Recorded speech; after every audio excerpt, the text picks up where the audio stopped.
Halo guys, welcome back again to my channel bersama saya Hansen di sini, dan seperti biasanya setiap harinya saya akan membuatkan video seputar cryptocurrency. So bagi teman-teman yang tertarik seputar cryptocurrency, boleh aja langsung like dan subscribe. Jangan lupa juga untuk hidupkan lonceng notifikasinya supaya nggak ketinggalan update terbaru seputar cryptocurrency. Oke, hari ini kita akan membahas beberapa berita yang cukup menarik datang untuk Bitcoin lagi, berita yang besar. Kemudian juga ada untuk analisa teknikal, nanti kita akan bahas juga pastinya. Jadi langsung aja kita mulai videonya, let's go. Oke, jadi seperti biasa kita akan mulai dari coin market cap dulu guys. Jadi secara global market cap crypto ada di angka 1,39 triliun dolar. Itu adalah penurunan 0,67% dibandingkan hari sebelumnya. Bitcoin sekarang berada di harga 33.516, turun 0,68%. Ethereum ada di harga 2.100, turun 0,82%. Binance ada di harga $315, Cardano $1,34, XRP $0,62, Dogecoin ada di $0,21. Oke, sekarang kita masuk langsung ke beberapa berita yang datang hari ini, terutama dari Paraguay. Yang pertama, di sini dikatakan Paraguay lawmakers to present Bitcoin bill on July 14. Jadi pada tanggal 14 Juli ini mereka akan istilahnya membicarakan soal Bitcoin, dan salah satunya adalah merencanakan Bitcoin sebagai alat pembayaran yang legal di negara Paraguay juga.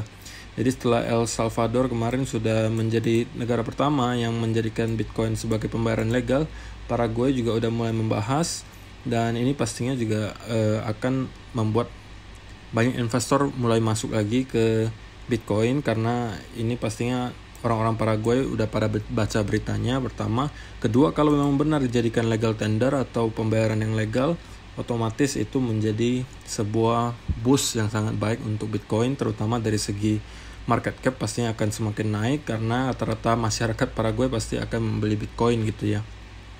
Oke. Kemudian juga di sini ada berita soal stock to flow model, yang kalau misalnya teman-teman udah subscribe di channel saya dari beberapa hari yang lalu atau minggu-minggu yang lalu, harusnya udah tahu. Kita juga udah sering bahas tentang stock to flow model. Hari ini masuk berita di Cointelegraph bahwa Bitcoin trades at record 59% below stock to flow model Bitcoin price model target. Jadi di sini dikatakan ini adalah sebuah kesempatan yang baik untuk membeli. Tergantung, ini ya teman-teman boleh percaya boleh enggak sih ya, ini hanya berita. Dan di sini ditunjukkan ini adalah stock to flow-nya. Biar lebih jelas kita besarin. Nah, sepanjang sejarah Bitcoin untuk stock to flow modelnya tidak pernah serendah ini. Bahkan di tahun 2011 pun tidak pernah menyentuh ke level segini guys. Jadi sekarang ini udah 50%, 59% di bawah harga wajarnya. Dan itu menjadi salah satu titik yang paling ekstrim ke bawah. Kalau misalnya yang paling atas itu ada di tahun sekitar 2011-an di sini. Jadi ini juga titik ekstrim ke atas, yang berarti udah terlalu over value. Di sini juga over value. Nah, kalau misalnya yang under value itu biasanya yang warna hijau ini, dan ada di sekitaran sini rata-rata ini di sini. Tetapi titiknya tidak pernah serendah ini, guys. Jadi ini hanya untuk pengetahuan teman-teman. Teman-teman kalau misalnya mau percaya hal ini juga boleh. Kalau misalnya teman-teman tidak percaya ya tidak masalah juga. Tetapi kalau misalnya kita lihat dari sejarahnya, stock to flow model ini memprediksi harga Bitcoin dengan cukup akurat. Jadi seperti yang saya sudah jelasin juga, kalau misalnya harga Bitcoin ini menjauhi garis stock to flow model ini yang warna biru ini, maka biasanya dia akan mendekati lagi. Baik ketika dia terlalu tinggi di atas, misalnya harga Bitcoin terlalu jauh tinggi di atas melampaui garis biru ini, maka cenderung dia akan kembali turun untuk ke harga wajarnya. Sama juga ketika kalau terlalu jauh di bawah, maka cenderung akan kembali naik ke atas untuk mendekati harga wajarnya lagi. Tetapi teman-teman mungkin bisa beropini, bang, mungkin ini kebetulan aja. Atau bang, bisa jadi memang kali ini udah tidak sama lagi dengan yang dulu-dulu. Ya bisa jadi guys, cuman dalam sejarahnya, ini hanya dalam sejarahnya, stock to flow model ini memprediksi harga Bitcoin dengan cukup baik gitu ya. Jadi kita ya istilahnya punya pedoman lah, kita bisa tahu gitu kira-kira harga wajarnya Bitcoin itu sekarang ada di berapa. Oke. Nah, kalau menurut stock to flow model ini sebenarnya untuk sekarang kita harusnya berada di harga sekitar 70 atau 80 ribu dolar. Sedangkan kita sekarang berada di harga 30-an ribu. Makanya itu menjadi salah satu titik yang paling dalam, dan itu adalah 59% di bawah harga wajarnya. Oke. Sekarang kita langsung aja masuk ke technical analysisnya Bitcoin. Nah, kalau misalnya teman-teman yang udah follow TikTok saya, harusnya udah tahu kemarin saya udah kasih tahu kemungkinan besar kita akan kesulitan ketika sudah retest di trendline ini atau setidaknya di channel atas ini. Kita masih ada kemungkinan untuk nge-retest di sini dan koreksi lagi.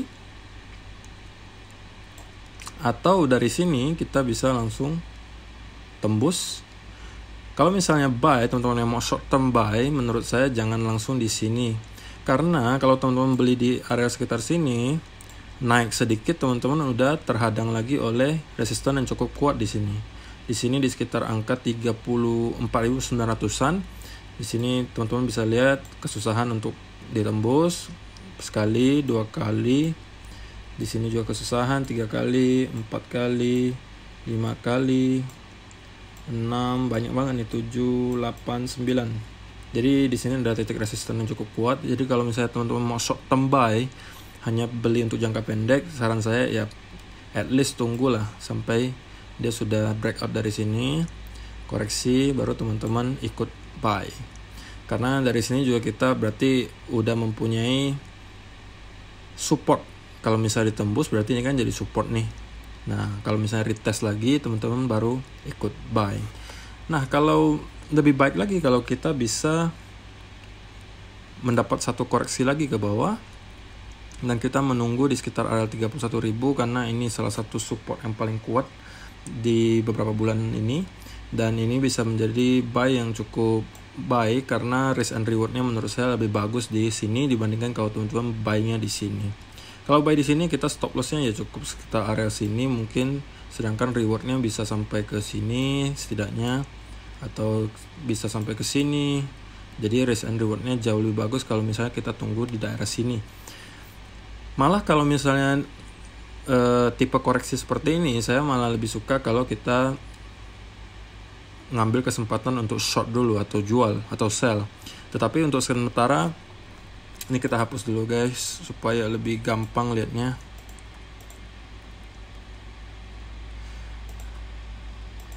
Tapi bisa jadi juga kita memang nggak koreksi lagi, bisa jadi langsung kita naik lagi ke atas, tembus dan melanjutkan momentum ke atas. Tapi kalau misalnya kita diberikan kesempatan untuk sell ketika misalnya retest trendline di atas ini, channel atas, kemudian double top lagi sama kayak ini misalnya double top, ya kita bisa short dan targetnya ada di sekitar sini 31 ribuan.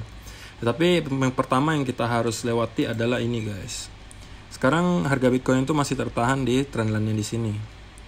Nah, kalau misalnya nanti pergerakannya seperti yang kita prediksi, misalnya naik lagi retest channel atas kemudian double top, atau misalnya fake breakout, misalnya breakout tiba-tiba turun lagi dan menembus trendline merah ini. Nah, ketika sudah tembus, teman-teman tinggal tunggu konsolidasi dan teman-teman boleh sell. Itu adalah skenario kalau teman-teman pengen sell. Kalau teman-teman pengen buy, saran saya di hold dulu, ditahan dulu, nggak usah beli di harga-harga sekarang. Karena kalau teman-teman beli di harga sekarang itu menurut saya risk and rewardnya pertama tidak terlalu bagus, kedua sangat rentan karena di sini dekat sekali dengan trendline lagi. Di sini trendline, kedua di sini adalah trendline channelnya juga. Jadi kalau teman-teman open buy di sini tidak terlalu bagus lah ya istilahnya, karena risk and rewardnya tidak cukup bagus. Kalau mau buy di sekitaran sini, atau nanti kalau misalnya kita koreksi lagi ya buy-nya di sekitar sini. Ya teman-teman juga perlu ingat kita masih di hari Minggu, jadi otomatis volumenya tidak terlalu besar. Dan ya kita mungkin masih harus menunggu untuk Senin supaya kita bisa mendapatkan kesempatan ya. Kalau misalnya double top lalu tembus trendline ya kita sell, kalau misalnya tembus ke atas konsolidasi ya kita buy. Jadi kita nggak perlu nebak-nebak besok bakalan kemana, ya kita adaptasi saja dengan apa yang dikasih pasar ke kita. Jadi kita nggak usah ngejar-ngejar setupnya, kita nggak usah kejar guys. Tunggu saja Bitcoin memang ngasih kita kesempatan, bukan kita ngejar-ngejar ngebuat-buat ada kesempatan gitu. Ngerti kan maksudnya? Kita nggak usah ngejar setupnya. Setup itu maksudnya ya kita open trade, kita harus punya setup gitu, kita harus punya aturan, harus punya konfirmasinya.